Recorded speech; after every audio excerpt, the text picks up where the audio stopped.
Bonjour et bienvenue dans cette nouvelle vidéo. Aujourd'hui nous allons vous parler de la série The Last of Us. Alors évidemment cette vidéo est une vidéo critique 100% spoiler. Cette série est géniale, allez la regarder.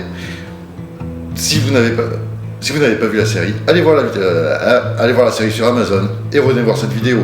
The Last of Us est une série sur Amazon inspirée du jeu vidéo du même nom, qui reprend complètement l'intrigue du jeu vidéo, mais avec une réalisation et une écriture de personnages tellement parfaite qu'elle permet de garder le spectateur en haleine, même s'il a déjà fait le jeu.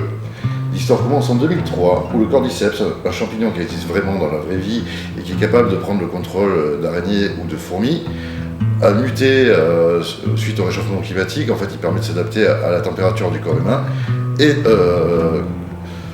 contrôle les humains qui l'infectent. L'histoire nous raconte l'histoire de Joel, un homme qui travaille dans le bâtiment et qui a perdu sa fille, tuée par des militaires au début de l'infection.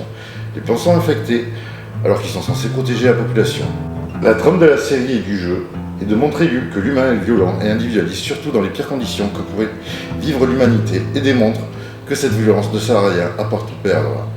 20 ans plus tard, Joel travaille dans la zone de quarantaine de Boston, et ça ne le dérange pas, par exemple, de jeter des enfants infectés dans une fosse pour qu'ils soient brûlés, ce qui nous rappelle les camps de concentration. Il vit en couple avec une femme prénommée Tess, fait de la contrebande et du trafic de drogue.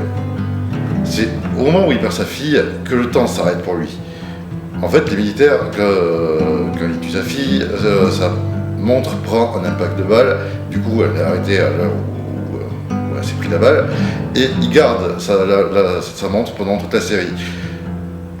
C'est l'heure à laquelle meurt sa fille, c'est là où la vie de Joel s'arrête et le temps pour Joel s'arrête. Dans ce monde de post-apo, un groupe de révolutionnaires appelé les Lucioles se charge de faire tomber le régime militaire et totalitaire des zones de quarantaine et de trouver un remède. Les Lucioles confient alors à Joel, une fille de 14 ans prénommée Ellie, qui est immunisée contre le cordyceps, et de faire la traversée des États-Unis pour trouver un laboratoire des Lucioles susceptible de fabriquer un remède. Au début réticent de s'attacher à Ellie, Joel va au fil des épisodes nouer une relation paternelle avec Ellie. D'ailleurs, l'actrice qui joue Ellie, au début, elle ne veut pas partir de Joel, elle a peur de Joel, c'est normal parce que c'est quelqu'un de violent, et elle est beaucoup plus nerveuse et piquante que dans le jeu. La série reprend les musiques du jeu de Gustavo Santaolalla, une mise en scène parfaite avec des décors post-apocalyptiques construits pour de vrai, une couleur bleue omniprésente qui représente l'arrivée des infectés, alors que le vert est une couleur qui appelle à la sécurité. La présence du cordyceps dans le premier épisode est d'ailleurs filmée soit en hors-champ, soit à travers un reflet. Par exemple, là je me ferais attaquer par un infecté, on le verrait, il serait par là et on le verrait arriver dans le tableau, en reflet dans le tableau qui est derrière moi. La série est remplie de flashbacks qui permettent, au lieu de montrer des phases de gameplay du jeu, de donner la complexité au personnage, notamment Bill, de raconter son histoire, de raconter les origines du cordyceps, pourquoi ce champignon est très dangereux, de montrer des personnages comme David, d'expliquer un peu les choix qu'ils ont fait, même si c'est des choix qui sont complètement horribles. La fin reprend la fin du jeu, d'abord avec Joel, qui est présenté vraiment comme un père pour Ellie, et la scène de la girafe qui donne un réconfort au spectateur avant qu'elle ne doive rejoindre les Lucioles.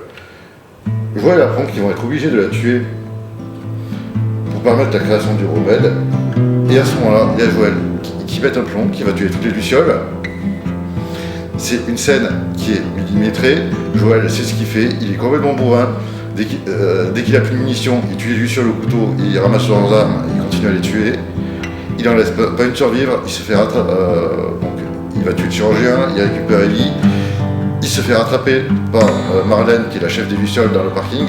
Là, ça rappelle la scène des militaires au début, lorsqu'il veut sauver sa fille.